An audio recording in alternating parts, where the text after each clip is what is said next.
I'm Andrew Moran, Liberty Nation's economics editor. Very, very rocky. Death by government. Drain the swamp. Hello and welcome to another installment of Liberty Nation Swamponomics videocast. I'm Andrew Moran, Liberty Nation's economics editor. This week, what the Federal Reserve does next will affect the global financial markets. What the Bank of Japan does next will affect the global financial markets. Wait a minute, is there an echo in here?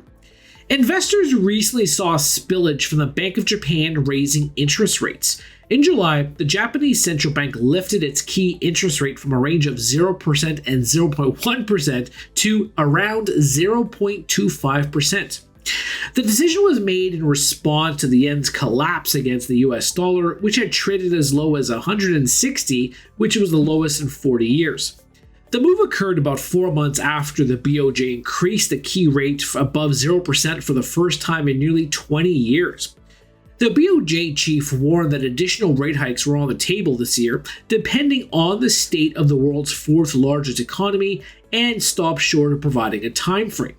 As a result, the yen strengthened to its highest level in 7 months, and perhaps at the expense of the stock market.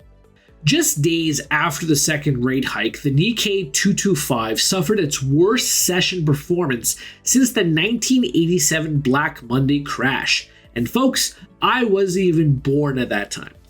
Now, why should this matter to the typical US investor? Well, the world saw what happened on Wall Street on August 1st, August 2nd, and August 5th.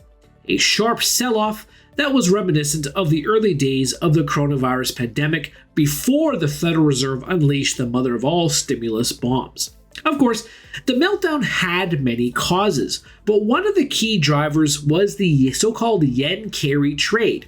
Kit Jux, the chief foreign exchange strategist at Societe Generale, warned in a research note that, quote, "You can't unwind the biggest carry trade the world has ever seen without breaking a few heads."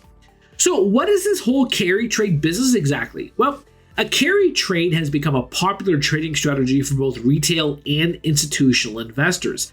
You borrow in a low-rate currency like the Japanese yen and reinvest the proceeds in high-yielding assets. During the Great Wall Street Panic of August 2024, traders were dumping their profitable carry trades to cover losses in other assets.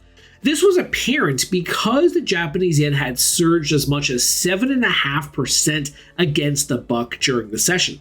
Market analysts warned that the carry trade unwind still has some mileage. Conditions could worsen if Fed easing and BOJ tightening intersect. The Federal Reserve is poised to pull the trigger on a 50 basis point rate cut at the September Federal Open Market Committee policy meeting. The futures market is pricing in another rate hike in Tokyo at the next meeting.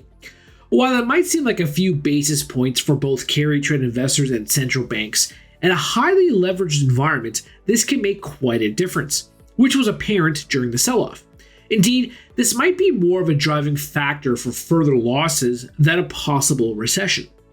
Traders are panicking that the United States, the locomotive engine of the global economy, could be heading into a downturn, fueled by the Somme Rule trigger and the abysmal Institute for Supply Management and S&P Global Manufacturing data.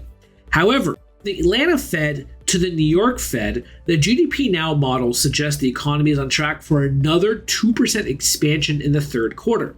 Plus, the Institute for Supply Management Services PMI showed expansion and even inflationary pressures in July. All eyes will be on the second GDP estimate for the second quarter, the next set of inflation reports, and the next jobs report. In the words of Bane from The Dark Knight Rises, return to your homes, hold your families close, and wait. So it might be appropriate to heed the words of JP Morgan Chase. Quote, "We think that the carry trade unwind within the speculative investing community is maybe somewhere between 50% and 60% complete, so we are not done by any stretch." So perhaps investors need to heed the wisdom of Warren Buffett, who increased more of his cash pile and bought more T-bills. This is certainly no country for old yen. That's it for me this week.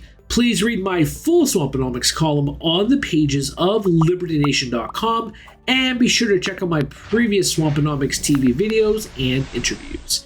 Thank you. I'm Andrew Moran, Liberty Nation's economics editor. Very, very rocky. Death by government. Drain the swamp.